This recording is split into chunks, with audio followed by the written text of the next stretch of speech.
Paldies, liels tiešām, ka jūs atsaucāties mūsu aicinājumam. Kā jūs jūtaties šobrīd? Vispirms es gribētu pateikt paldies visiem tiem, kas balsoja par Zaļo zemnieku savienību un arī par mani, jo 40% no mūsu balsotājiem ir īpaši atbalstījuši mani ar krustiņu. Un šo panākumu, es vērtēju to kā panākumu Zaļo zemnieku savienībai, jo, ja mēs skatāmies, ka pirms 5 gadiem par CZS nobalsoja 3,7%, tad šobrīd vairāk kā 8%, tas ir panākums. Protams, mēs cerējām, ka būs vairāk, jo socioloģija, ko mēs pirms tam veicām, rādīja, ka šis cipars varētu būt lielāks balsotāji, bet nocīm redzot ietekmēja tas, ka neaizgāja ļoti daudz cilvēku līdz iecirkņiem, īpaši jau laukos.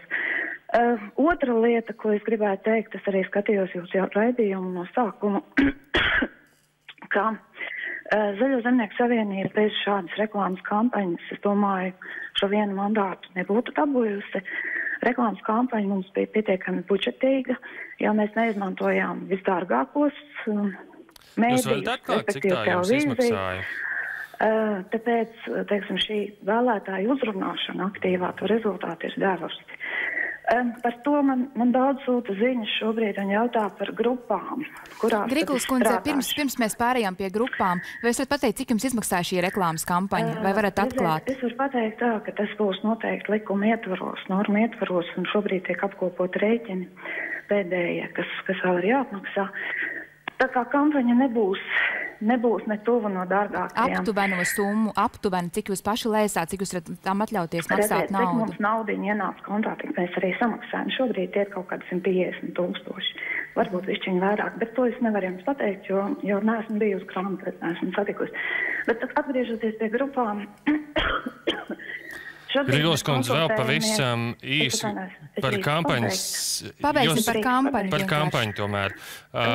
Tas, ko jūs iepriekš esat sacījusi, ka Latvijā ir labi cilvēki, kas vienkārši jūs vēlās atbalstīt un to dara arī finansiāli, vai tad jūs varat atklāt, kur ir šie labie cilvēki?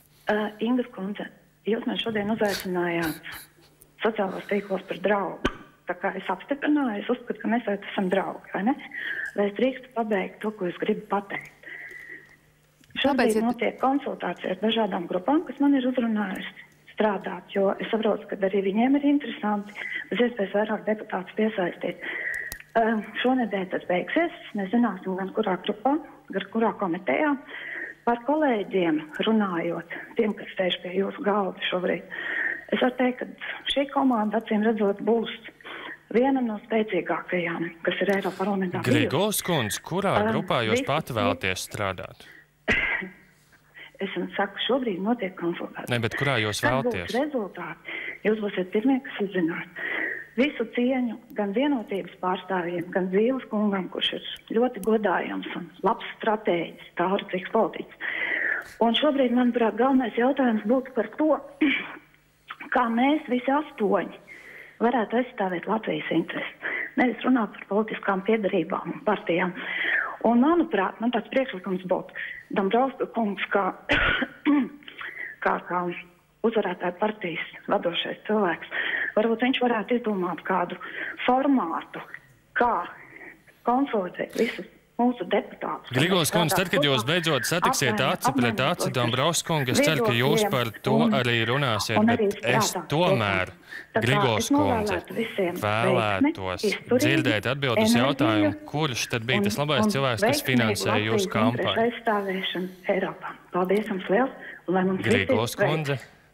Griguls kundze. Būs grūti sarunāt, laikam. Bet mēs sapratām, ka šobrīd kampaņas, varēs sakot, ir 150 000 apmēram izmaksājusi, ja? Tas gan jā, bet droši vien... Tā mēs nezinām, kurš to ir apmaksājis.